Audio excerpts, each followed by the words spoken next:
Welcome you all to today's episode. Today we're going to talk about the Rose Priestess Path, or Rose Priest Path. This has been a path that I've been walking for, I would say, the past 4 or 5 years. Maybe 4 years, the Rose Priestess Path. So I began my Rose Priestess journey about 4 years ago, let's say that. And it's been very life-changing for me. I've learned a lot. I've definitely healed a lot within myself and in my family.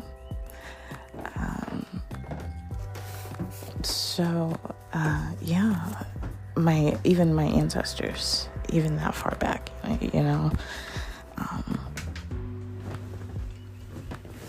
so my journey started actually just really, me and my husband were talking, and we really wanted to start to have, we were thinking about having children. It was something that we were like, okay, maybe we could have kids, soonish. We weren't actively trying, but we were putting it out there that we were okay with it if it worked out that way. So, instantly in my head, I heard, okay, you need to get to work, you need to heal. And mostly my womb, that's kind of what I heard, okay, time to prep the area, because you're going to grow them there, and I really, really wanted high vibrational children. And in order to have high vibrational children, you also have to be vibrating high so that you can carry that energy of them. So I was like, okay, I really need to cleanse this space here, and make sure that that's clear so that I can conceive and carry my children. So I just started seeking. I would find information on womb healing, because that's really what I wanted to do. Even though I didn't even really know what that was. So I did research, and I found a book, and it's an amazing book. It's called Womb Awakening, Initiatory Wisdom for the Creatrix of All Life. And it is by Ezra Bertrand, MD, and Serene Bertrand. And they created this book, and it just really changed my entire life. It goes into the whole history of the divine feminine and, womb healing and the different, steps along the journey in healing the womb, and how it's a whole big process. And it definitely releases a lot, but it teaches you a lot, also about different spiritual ascended masters that vibrate with this energy. And so I read this book, and after I read this book, I just started doing rituals, for clearing the womb, healing the womb.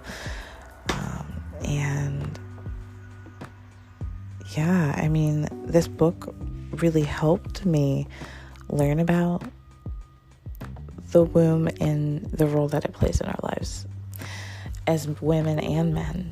So in the book it mentioned Mary Magdalene, so I really started being called to that energy.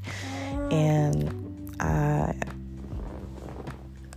I remember Serene Bertrand, the author of this book, she had mentioned going to stay at this monastery,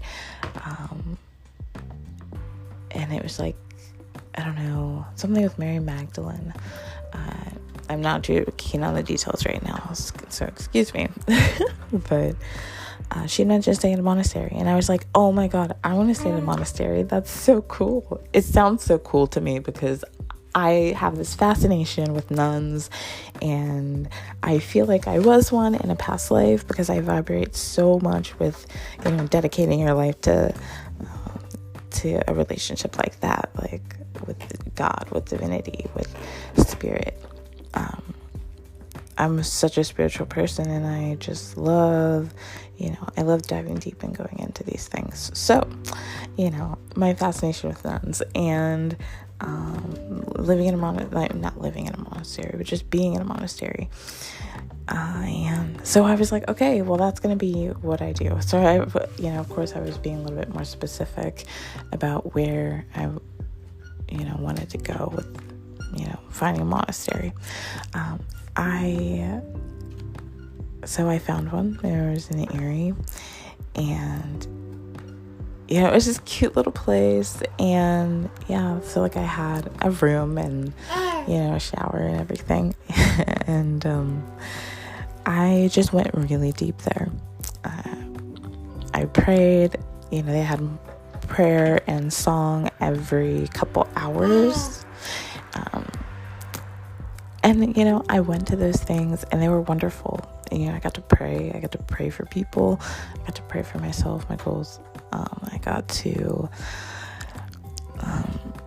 I did get to meet people at lunch, and we would talk, and they would ask me why I was there. And, I would tell them why I was there the first time to connect with Mother Mary, who she had.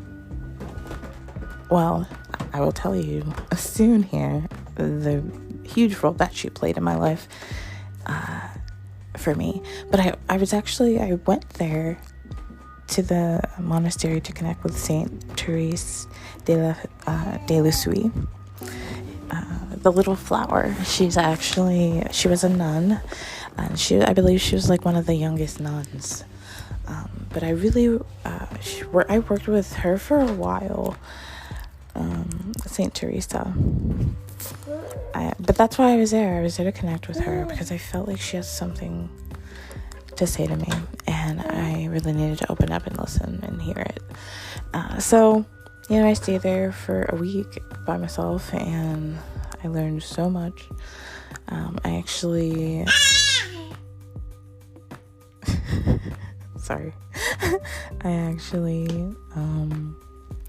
So Mother Mary came to me while I was doing one of my meditations, and she shows me my children,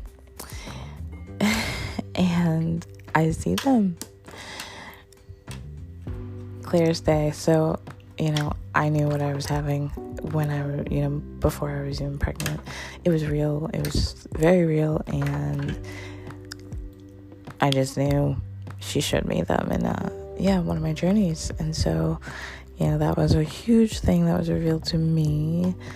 My healing, I was just healing my womb, I was learning about my lineage, which I didn't really know much about. I called a couple family members to get some information. I was really diving deep. I was really diving deep into it. And I believe I had started learning ancestral healing methods from Daniel 4. I started doing I actually did an online course, and he has a fantastic book called Ancestral Medicine, Rituals for Personal and Family Healing. I was just starting to read this book, and it required a lot of names of people. So I decided I was going to call a couple family members and see if I can get some names. And then I was reading Healing Ancestral Karma, Free Yourself from Unhealthy Family Patterns by Stephen D. Farmer. I was reading this book too, just for some general meditations to get me there into the ancestral realm, because at this point I did not start an ancestor practice. I was just getting into it. I was just learning about it and making sure, that it was something that I wanted to do. So I was reading all these books and doing a lot of healing, and I really just started diving deep into my ancestry. I didn't get much on names. I got a couple names, I believe, but I got a couple traumas that my aunt said was still, it was in the family back then. And so it was like, okay, I got a couple things. And so, then I started diving deep in like our history and where we come from, and a lot came up. I healed a couple traumas with, at that point, I was working with the pendulum. Yeah, I was doing pendulum work. And one of my ancient aunts was speaking to me. And I was using the pendulum to decipher these questions that I was asking. And asking her, because it was focused on one of my ancient aunts. Her name was Kaba. And she had a lot of trauma because she was she was a slave, and she went through that entire ordeal. So I remember just having to help heal that trauma for her. But I also it was hard because she didn't really want me bringing it up. And I was really bringing things up because I was trying to dredge memories here, shake stuff up. But I do remember that, and that was very powerful for me. It helped me connect. And I watched a couple of documentaries on the topic of slavery and all of that. And at the time, I was wearing like weave a lot, and I had been wearing weave. I would wear wigs sometimes, but I did that for years. And I think I did that because one, I don't really enjoy doing hair. And two, I always wanted straight hair. I wasn't really happy with my hair at that time, and it showed, and so, but after I went into the roots of my family, and I learned about my history and who I am and who I actually come from, and how our hair is actually sacred to us, I was like, okay, I had to get rid of this. And so I had a huge realization at that time, and that was really cool for me, because at that point I was not moving with the hair. I switched to all natural, everything, like deodorant, soaps, all that stuff. I was eating good, and hair was just like, this is gonna stay until I'm ready to get rid of it, or just doing that. So that was the last thing, and I did it. So yay. I cut it off. Out the night that I left. When I got home, as soon as I got home, I cut it out. It was really cool. I say that trip for me was a vision quest, and how you think of going out in the forest alone, kind of thing, but my own style, my own type of vision quest, because oh my god, who wouldn't want to stay in a monastery? This sounds like the best time ever. My level of weirdness, never fails here. So but yeah, that was one of the most visual, substantial journeys that I've taken, and I really think I needed that time alone to really get there, but the Rose Priestess Path, yes, I feel like at the moment I started doing womb work, I started down this path. And I'm a Venusian, so my soul originates from Venus, and so I already vibe with that Jesus, Mary Magdalene, Mother Mary energy. But yeah, I really am just honored to be here, because if you're of the Rose Path, you're of service to others and yourself. It's a path of self-mastery. It's a path of healing. Most of my time in this path is spent healing ancestral traumas and healing traumas with my family line, so that my kids have a better chance, A, and B, we can just get rid of this low energy, attachment energy, in my line, and heal these traumas, and let's move on, let's move up, let's not move backwards or stay where we're at. We need growth here. So yeah, if you follow this path, you'll probably be called to doing ancestral healing. And you think of that and you're like, oh my God, what does that even mean? That sounds like a lot. Well, it takes work like everything, but it's really not, too daunting. I've created guided meditations that you can use to heal your ancestral trauma. Yes, you would have to meditate, and harnessing that and making that a practice is very important to spirituality, I feel, and in general. So, get good at that. But healing ancestral trauma, you'll probably be drawn to that. You'll probably be drawn to communicating with your children before they're born. That's something that spirit babies is what they call them. But I've always seen my children with my ancestors. So I've never seen them in a spirit baby realm. I see them with my ancestors. They're all together with both of my kids. But everybody's experience, I believe, is different. And that's a great thing about it, I guess. So you'll probably be drawn to like conscious conception, the sacred birthing, conscious parenting, conscious, just being aware of the gift of that. But I'll be talking a little bit more about that in future episodes, and we can really pick that apart. But let's get back to the path of the rose. So it's a path of self-mastery, of healing. You'll walk this path with certain spirit guides that will help you at all times, and all you have to do is ask.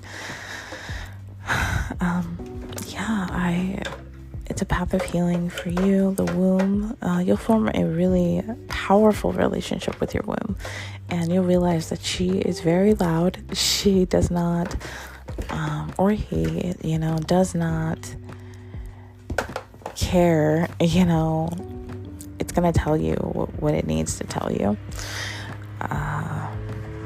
There's a lot of pain stored there from our ancestors, and it gets stored there, and it really needs clearing and healing. A lot of times those traumas can hold you back.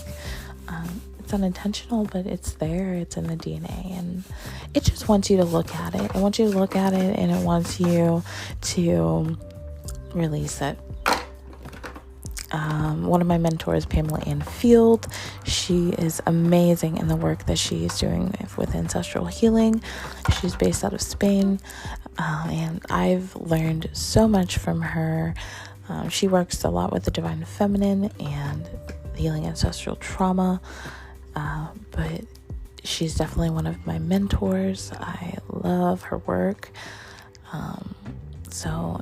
Pamela Ann Field, if you've never, heard of her, she is amazing in the work that she's doing for ancestral healing and womb work.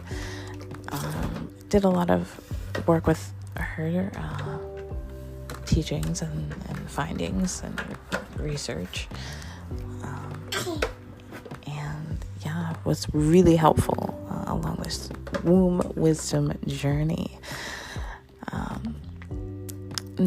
So healing ancestral trauma and healing anything stored in your womb from your past or past generations. It's your work to clear that out. Oh. One sec, guys. So, it's a very interesting path, and it's very flexible too, because you can still do other practices in between walking the path, but the path is always there, and you're gonna always go back to it. It's a beautiful thing. All right, so thank you guys for tuning in. We might do a part 2 to this one because we got pretty deep here. I still feel like I have a few more topics to touch on, but I'm gonna have to go right now. So thank you for joining me, and I hope you all have a wonderful day. Bye.